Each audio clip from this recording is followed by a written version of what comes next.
Student, आपका स्वागत है हमारे इस खूबसूरत से channel Satish Chauhan study point में।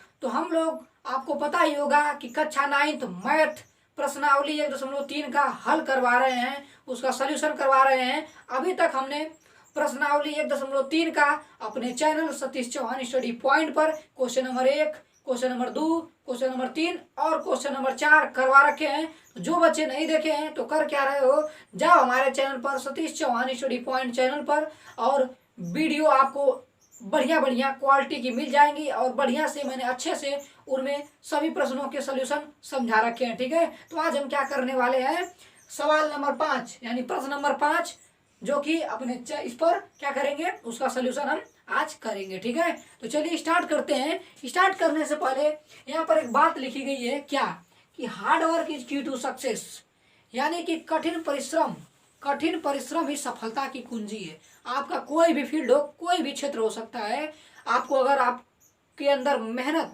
कठिन परिश्रम करने की क्षमता है तो आप किसी भी लक्ष्य को, टारगेट को हासिल कर सकते हो।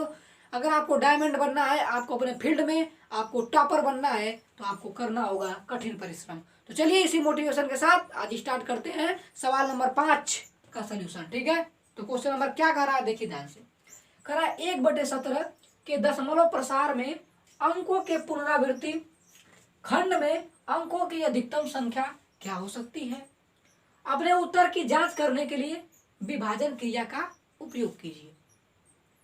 मतलब क्या कर रहा है क्वेश्चन, ध्यान समझना।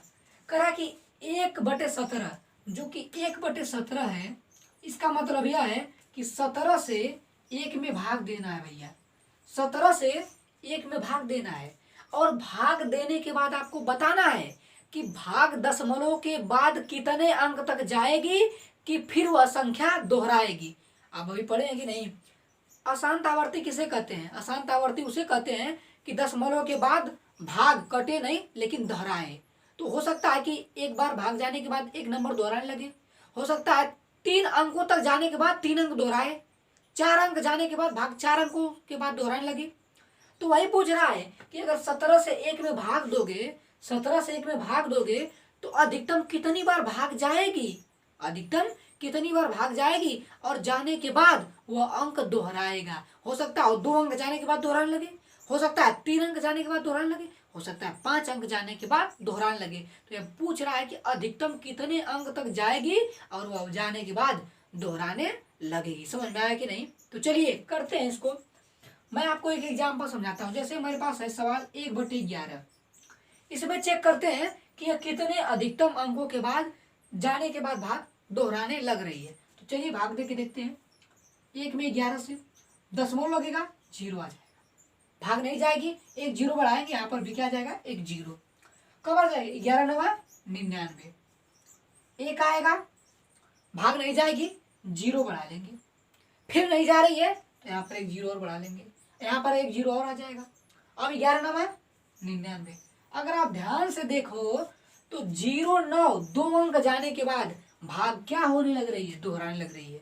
2 अंक जाने के बाद भाग क्या हो जा रही है, दोहराने लग रही है। इसका मतलब यह है कि इसमें अगर बात करें तो कितने अधिकतम अंकों के बाद भाग जाने के बाद पुनरावृत्ति हो रही है, 2 अंकों के बाद। तो मैक्सिमम कितना है, 2। तो यही सवाल इसमें पूछा है कि इसमें भाग देने पर कितना अधिकतम बार भाग जाएगी कि वह दोहराने लगेगा। ठीक है, तो चलिए मैं इसको स्टार्ट करता हूँ क्वेश्चन को और मैं आपको बताता हूँ। ठीक है, तो देखिए कैसे, आराम समझेंगे, समझ में आएगा। ठीक है, कोई ऐसी कठिन क्वेश्चन नहीं है। देखिए हमारे पास 1/17 है, क्या है, 1/17। तो मैं आपको बता दूं, अगर आपको पता करना हो कि किसी संख्या में भाग दे रहे हैं और वह संख्या कितने अधिकतम बार जाने के बाद दोहराने लग सकती है, तो इसके लिए रूल है कि जो हर होता है उसको देखते हैं। तो हर कितना है, 17। हर कितना है, 17। तो 17 में से घटा दो, 17 में से क्या कर दो, घटा दो, कितना आ गया, 16। यानी 16 अंक अधिकतम हो जा सकती है और उसके बाद वह डेफिनेटली दोहराने लगेगी। यानी अधिकतम कितनी बार जा सकती है, 16 बार जा सकती है, यानी 16 अंकों तक भाग जा सकती है और उसके बाद वह दोहराने लगेगी। यह नियम कहता है। तो यह जरूरी नहीं है कि भाग 16 अंकों तक जाके ही दोहराए, हो सकता है उससे कम 4 ही अंक जाने के बाद दोहराने लगे, 5 ही अंक जाने के बाद दोहराने लगे, ऐसा हो सकता है। लेकिन अधिकतम 16 अंक जाने के बाद वो दोहराएगी। अगर मान लो 5 अंक के बाद नहीं दोहराई, 7 अंक के बाद नहीं दोहराई तो कोई बात नहीं, अधिकतम कितने अंक तक जाने के बाद दोहराने लगेगी? 16 अंकों तक के बाद, 16 अंक तक जाने के बाद वह दोहराने लगेगी। ये फिक्स है, ये रूल कहता है। तो अब ऐसा नहीं है कि 16 अंक तक जाएगी ही तो दोहराएगी, उससे कम पर भी दोहरा सकती है, लेकिन इससे अधिक और नहीं हो सकता। अब आप ये नहीं कर सकते कि 16 अंकों के 16 से अधिक बार जाके दोहराई, ऐसा नहीं। 16 बार चली गई, ठीक है, मतलब 16 बार आप ले चले गए, उससे अधिक बार आप नहीं ले जा सकते, मतलब वो उसके बाद दोहराएगी नहीं, ठीक है ना। तो चलिए इसको देखते हैं कैसे होगा। तो सवाल तो यहीं पर कंफर्म हो गया कि यहाँ पर कितना है, 1/17 है। तो कितने, देखो 1/17 के दशमलव प्रसार में अंकों के पुनरावृत्ति खंड में अंकों की अधिकतम संख्या क्या हो सकती है, मतलब कितने अंकों तक जाने के बाद उदाहरण लगेगी। तो रूल है, जो नीचे लिखा रहेगा उसमें से घटा देंगे, कितना आएगा 16। तो इतने अंकों के बाद, इतने अंक जाने के बाद वह क्या करने लगेगी, दोहराने लगेगी, ये रूल है। तो 16, तो आंसर क्या हो जाएगा 16। 16 अंकों के बाद यह क्या करने लगेगी, दोहराने लगेगी, ठीक है। हो सकता है इससे कम पर भी दोहराने लगे, लेकिन अधिकतम कितना है 16, अधिकतम पूछा भी है, ठीक है। अब फिर कह रहा है कि अपने उत्तर की जांच करने के लिए विभाजन क्रिया कीजिए। अब अगर आपको पता करना है कि 16 सही है कि नहीं, या अधिकतम 16 सही है कि नहीं, तो आप अपने उत्तर की क्या करिए, जांच करिए। कैसे जांच करोगे, आप 1 में 17 से भाग दोगे तो 0 आ जाएगा, फिर एक 0 बढ़ाओगे, यहाँ पर 0 हो जाएगा, तो कब आ जाएगा 17 × 5 = 85, ठीक है। 10 में से 5 गया 5, 9 में से 8 गया 1, अपने 0 बढ़ाओगे, ऐसे भाग ले जाओगे, और भाग जानते हो कब बढ़ जाएगी, 1 2 ऐसे 16 अंक तक जाएगी। तो इतनी बड़ी तो भाग हम कर नहीं सकते हैं। तो आप लोग क्या करिएगा, 17 से 16 में, 17 से 100 में जो आया है यहाँ पर भाग दीजिए, कितने अंकों तक, 16 अंकों तक। ध्यान से देखोगे ना, अगर 16 बार लेके चल जाओगे भाग, तो निश्चित ही 16 अंकों के बाद फिर से क्या हो जाएगी, दोहराने लग जाएगी। तो ये आपके लिए होमवर्क रहा, आप ये क्या करोगे, कर लोगे, ठीक है ना। तो आंसर कितना है, 16 है। 16 अंक अधिकतम जाने के बाद दोहराने लगेगी। कैसे पता करेंगे, भाग देके चेक कर सकते हैं, ठीक है ना। तो मुझे उम्मीद है आपको समझ में आया होगा, और ये आप होमवर्क में क्वेश्चन कर लोगे, ठीक है ना। तो चलिए वीडियो को पास करिए, नोट करिए। चलिए क्वेश्चन नंबर 6 देखते हैं। प्रश्न नंबर 6, प्रश्नावली 1.3 का, ठीक है, कक्षा 9th। क्वेश्चन है, P/Q के रूप की परिमेय संख्याओं के अनेक उदाहरण लीजिए। यानी आपको उदाहरण लेना है P/Q के रूप का, परिमेय संख्याओं का। तो परिमेय संख्या किसे कहते हैं, जिसे P/Q के रूप में व्यक्त कर सकते हैं, जैसे 1/3 हो गया, 2/5 हो गया, ये सब परिमेय संख्याएं हैं। तो P/Q के रूप की परिमेय संख्याओं के अनेक उदाहरण लीजिए जहां P और Q पूर्णांक है, ये तो आपको पता ही है। जहां P और Q क्या होगा, पूर्णांक होगा, जिनका एक के अतिरिक्त अन्य कोई उभयनिष्ठ गुणनखंड नहीं है। ये इंपॉर्टेंट लाइन है, यहां से आता क्वेश्चन की। यह तो आपको पता था कि P/Q के रूप की परिमेय संख्याओं के अनेक उदाहरण लीजिए, ये तो आपको पता है, कोई भी उदाहरण ले सकते हैं। जहां P और Q क्या होगा, पूर्णांक होगा, बात सही है, P और Q क्या होगा, पूर्णांक होगा। लेकिन जिनका एक के अतिरिक्त अन्य कोई उभयनिष्ठ गुणनखंड नहीं हो, ऐसा हमें लेना है जो कि एक के अतिरिक्त उसका कोई गुणनखंड नहीं हो। जैसे मैं ले लिया 4/8, क्या ले लिया, 4/8। तो यह बताओ परिमेय संख्या है कि नहीं, यह P/Q के रूप में है, यह P/Q के रूप में है, तो यह क्या हो गई, परिमेय संख्या हो गई। लेकिन यह परिमेय संख्या का उदाहरण तो हो गया, यहाँ तक यह परिमेय संख्याओं का एक उदाहरण हो गया। लेकिन जिनका एक के अतिरिक्त कोई उभयनिष्ठ गुणनखंड नहीं होना चाहिए, तो एक बात बताओ, इसका गुणनखंड है कि नहीं, यह भी 4 से कट जाएगा और यह भी 4 से कट जाएगा, 4 दूनी की 8। तो बताओ यह 4 इन दोनों का उभयनिष्ठ गुणनखंड है कि नहीं, है ना।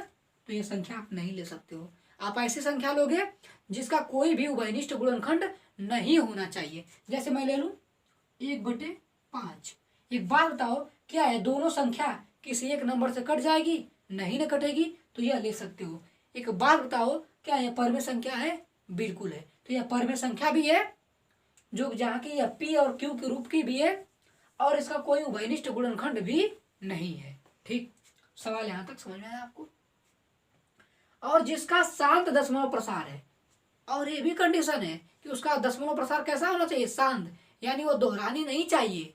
अगर दोहराए लगेगी तो अशांत आवर्ती हो जाएगी। शांत होने के लिए क्या है कि वो भाग क्या हो जाए? कट जाए। दशमलव प्रसार क्या हो? शांत हो। क्या आप यह अनुमान लगा सकते हैं कि Q का कौन सा गुण अवश्य संतुष्ट करना चाहिए? मतलब कि मैं आपको 4 एग्जाम्पल या 5 एग्जाम्पल से समझाने की कोशिश करता हूँ इस सवाल को।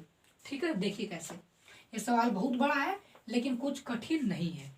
देखिए मैं आपको एग्जाम्पल लेता हूँ, जैसे 2/8। 2/8 एक बात बताओ, 2/8 ले सकते हो? नहीं, क्योंकि यह परवें संख्या तो है लेकिन इसका उभयनिष्ठ गुणनखंड 2 है। ये 2 से दोनों कट जाएगा तो ये आप ले नहीं सकते हो, क्योंकि वह कर रखा है। एक के अतिरिक्त कोई उभयनिष्ठ गुणनखंड नहीं होना चाहिए। समझ आई बात की नहीं? चलिए ठीक है, अब सुनो। तो एक बात मैं ले सकता हूँ 1/4। 1/4 ले सकता हूँ, और मैं ले लूँ 2/10। 2/10 देखो, इसको भी नहीं ले सकते हो क्योंकि इसको काटोगे तो क्या हो जाएगा? 2 एक 2, 2 5 10। इसका भी उभयनिष्ठ गुणनखंड है तो आप नहीं ले सकते हो। आप ले लो कितना? 1/5। आप ले लो 1/8। आप ले लो 3/4। ध्यान से देखो, तो ये सभी परमेय संख्याएं हैं। ये सभी क्या हैं? परमेय संख्याएं हैं, और इनका कोई उभयनिष्ठ गुणनखंड नहीं है। इनका कोई उभयनिष्ठ गुणनखंड नहीं है। ठीक, जब उभयनिष्ठ गुणनखंड नहीं है तो एक कंडीशन और है, ऐसा लेना है कि जिसका दशमलव प्रसार क्या हो? शांत हो। तो भाग देख के चेक करते हैं दशमलव प्रसार शांत हो रहा है कि नहीं हो रहा है। देखिए, 1 में 4 से भाग दो, दशमलव गया 0 आ गया। 4 दूनी के 8, 10 में से 8 गया 2, 0 उतार लो, 4 5 20। ध्यान से देखो, यह कट गया। जब कट गया दशमलव प्रसार कैसा है? शांत है कि नहीं? तो ये हमारा सही लिए हैं। 1/5 को देखते हैं, दशमलव लगाओ 0, 5 दूनी के 10, बिल्कुल आसानी से कट गया। दशमलव प्रसार कैसा है? शांत, क्योंकि कट जा रहा है तो क्या है? शांत। इसको देखते हैं, 8 से भाग दो, दशमलव लगाओ 0, 8 एकन्ने 8, 10 में से 8 गया 2, 0 बढ़ा लो, 8 दूनी के 16, 10 में से 6 गया 4, 0 बढ़ा लो, 8 5 40। ध्यान देखो तो क्या हो गया? कट गया। और कितना आया? 0.125। और इसी प्रकार से आप 4 से 3 में भाग दोगे तो भी क्या हो जाएगा? कट जाएगा। नहीं कट रहा है, देखो कैसे। 4 से 3 में भाग दो, 0.0, 4 7 28, 10 में से 8 गया 2, 0, 4 5 20। ध्यान से देखो कितना आया? 0.75 है। अगर आप ध्यान से देखो चारों एग्जाम्पल को, 1/4 को, 1/5 को, 1/8 को, 3/4 को, हमने चारों एग्जाम्पल इस सवाल के हिसाब से लिए हैं जो सवाल कह रहा था। फिर सवाल पढ़ते हैं। कर आप P/Q के रूप की परिमेय संख्याओं के अनेक उदाहरण लीजिए। मैंने ले लिया 4 थे। ठीक, 4 ले लिया कि नहीं? बिल्कुल 4 ले लीजिए। और ये सभी परिमेय संख्याएं हैं। अगर आपको परिमेय संख्या नहीं पता तो वीडियो जाके देखिए पीछे वाला। ये सभी क्या है? परिमेय संख्याएं हैं। अब सुनो, जहां P और Q क्या है? पूर्णांक है। बताओ, ये भी पूर्णांक है, ये भी पूर्णांक है, ये भी पूर्णांक है, ये भी पूर्णांक, सब पूर्णांक है, जिनका एक के अतिरिक्त अन्य कोई उभयनिष्ठ गुणनखंड नहीं है। अच्छा बताओ, इसका एक को छोड़ के कोई उभयनिष्ठ गुणनखंड है? मतलब कि यह 1/4, 1 भी और 4 भी किसी एक संख्या से कट सकती है? नहीं। 1/5 किसी एक संख्या से कट सकती है? नहीं। 1 और 8 दोनों किसी एक संख्या से कट सकती है? नहीं। 3 और 4 किसी एक संख्या से कट सकती है? नहीं। तो वो भी सही है। और जिसका शांत दशमलव प्रसार है, और इन सभी का दशमलव प्रसार कैसा है? शांत। शांत का मतलब क्या हो? कट जाए। देखो सभी का दशमलव प्रसार कैसा है? शांत। क्या हो जा रहा है? सभी कट जा रहे हैं। ये भी सही है। तो क्या आप यहाँ तक तो हमने क्वेश्चन कर दिया एग्जाम्पल लेके। ठीक, अब लास्ट में कह रहा है, क्या आप यह अनुमान लगा सकते हैं कि Q का कौन सा गुण अवश्य संतुष्ट करना चाहिए? Q कौन है? नीचे वाला। Q कौन? नीचे वाला। Q कौन? नीचे वाला। Q कौन? नीचे वाला। यानी आपको बताना है कि जो Q है यह क्या है या क्या रह सकता है इन सब प्रोसेस में। यानी Q क्या हो सकता है? तो अगर आप ध्यान से देखो, मैं मिटाने जा रहा हूँ, अब मैं मिटाने जा रहा हूँ। यह बात आपको अगर यहाँ पर पढ़ लोगे ना तो कक्षा 10th में जाओगे तो इसका डायरेक्टली यूज है, मैं आपको पहले बता दे रहा हूँ। तो कह रहा है क्या आप ये अनुमान लगा सकते हो कि क्यू का कौन सा गुण अवश्य संतुष्ट करना चाहिए। तुम अगर ध्यान से देखो तो जो नीचे है 4 वो दो के 2 गुणे 2 है, जो नीचे है वो 5 है, हाँ जो नीचे है 2 गुणे 2 गुणे 2 है, जो नीचे है वो 2 गुणे 2 है। इसका मतलब यह है कि अगर दशमलव प्रसार शांत होना है, यानी अगर भाग देने पर भाग दशमलव बार जाके अगर कट जाएगी तो कब कटेगी उसकी पॉसिबिलिटी है। कब कटेगी? तब कट सकती है जब तुम्हारा नीचे वाला 2 का गुणा वाला हो, यानी 2 का गुणा वाला हो या 5 का गुणा के रूप में हो। देखो ध्यान से, यह 2 के पावर में है, 2 के पावर 2 है, यहाँ 5 के पावर 1 है, यहाँ 2 के पावर 3 है, यहाँ 2 के पावर 2 है। अगर 2 के पावर कुछ रहे या 5 के पावर कुछ रहे, नीचे 2 के पावर में हो या 5 के पावर में हो, ऐसी संख्या रहेगी तभी दशमलव प्रसार क्या होगा? शांत होगा। यही हमें अनुमान लगाना था। तो क्यू क्या होना चाहिए? तो हम बताएंगे कि अगर किसी संख्या का दशमलव प्रसार शांत होना है, यानी वह कटनी चाहिए, वह कब कट जाएगी पूरी तरीके से? जब नीचे 2 या 2 का 2 कई बार गुणे में हो सकता हो 2 हो सकता हो 8 हो। 8 क्या है? 2 गुणे 2 गुणे 2 है, यानी 2 का गुणे के रूप में होना चाहिए, ठीक है, या 5 के गुणे के रूप में होना चाहिए। मतलब या तो 2 के पावर में हो या तो 5 के पावर में हो। देखो यहाँ पर 4 था ना, मतलब 2 बार है, 2 बार का मतलब 2 के पावर 2, यहाँ पर 5 है 1 बार तो 5 के पावर 1, यहाँ पर 8 है, 8 का मतलब 2 गुणे 2 गुणे 2 यानी 2 के पावर 3 है। यानी कि अगर दशमलव प्रसार शांत होना है तो क्या होना चाहिए? लास्ट में लिख रहे हैं, तो क्यू क्या होना चाहिए? या तो 2 के पावर कुछ ये हो, या तो 5 के पावर हो, या दोनों के पावर हो, 2 के पावर m इंटू 5 के पावर साथ साथ हो। यानी दशमलव प्रसार कब शांत होगा? जब या तो 2 के पावर कुछ हो नीचे, या तो 5 के पावर हो, या तो इन दोनों के साथ हो, ठीक है, तब ऐसा रहेगा दशमलव प्रसार कैसा होगा? शांत होगा। तो मुझे लगता है ये वीडियो आपको समझ में आई होगी। अगर नहीं आई है तो वीडियो को पीछे करके फिर से देखिए, और फिर भी ना समझ आए तो कमेंट करिए, मैं आपको फिर से बताने की कोशिश करूंगा। तो यहीं पर करते हैं वीडियो को समाप्त, और आप देखते रहिए हमारा channel Satish Chauhan study point. धन्यवाद।